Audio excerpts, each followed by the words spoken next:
Cara terbaik mencintai Nabi. Ya, itu. Cara terbaik mencintai Nabi. Mengapa harus mencintai Nabi? Tadi sudah disampaikan bahwa mencintai Nabi memastikan kita akan bersama Nabi di akhirat nanti. Memastikan kita akan bersamanya. Bersama manusia yang paling mulia. Jangan meledak sekarang Ustadz, kita masih 30 menit di sini. Ya. Dan apa bukti cinta kita kepada Nabi? Tak lain adalah ittiba kepadanya. Ada banyak bukti, tapi ini bukti yang paling utama. Cinta hakiki kepada Nabi menjadi bukti cinta kita juga kepada Allah. Sebagaimana Allah Subhanahu Wa Taala katakan, "Qul in kuntum tuhibbunallah fattabi'uni." Jadi cinta kepada Allah harus dibuktikan dengan mengikuti Nabi, dan cinta kepada Nabi harus mengikutinya, ittiba kepadanya. Dalam istilah Imam Ibnu Katsir itu ittiba dengan hakul ittiba. Kata beliau, siapa saja yang mengaku cinta kepada Nabi tapi tidak mengikutinya, ya, tidak ittiba kepadanya, hakul ittiba. Ya. Apa itu hakul tiba? Imam Ibnu Katsir mengatakan mutabi'an lahu fi amrihi wa nahi. Jadi mengikuti di dalam seluruh perintah dan larangannya.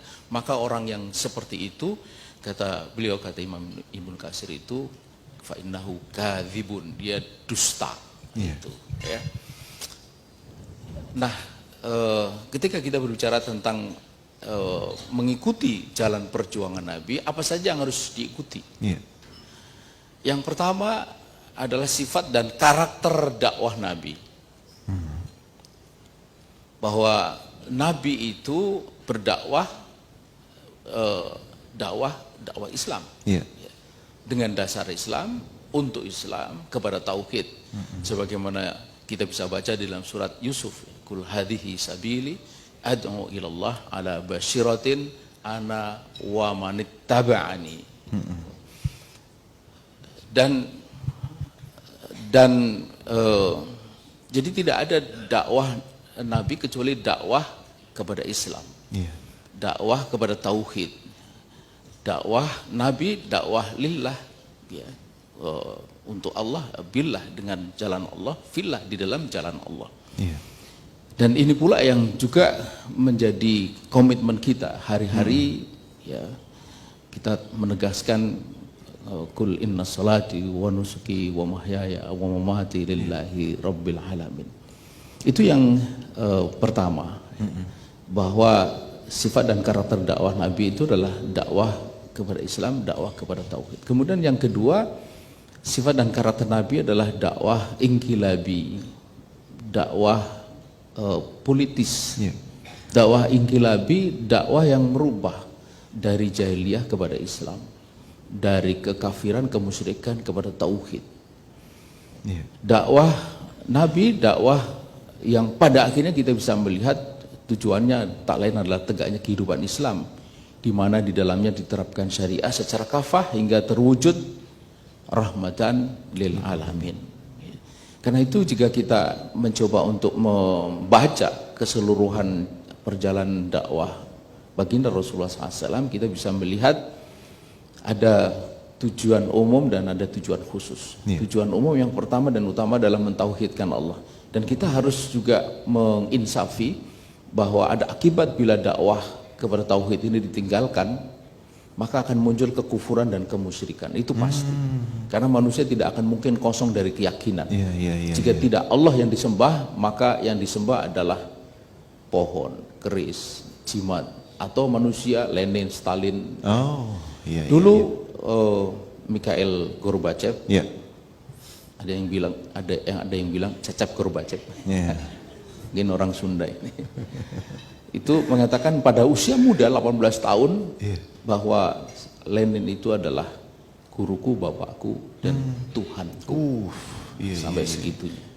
Kemudian yang kedua, tujuan dakwah menjadikan Islam sebagai rahmatan lil alamin tadi itu, melalui apa? Penerapan syariah secara kafah.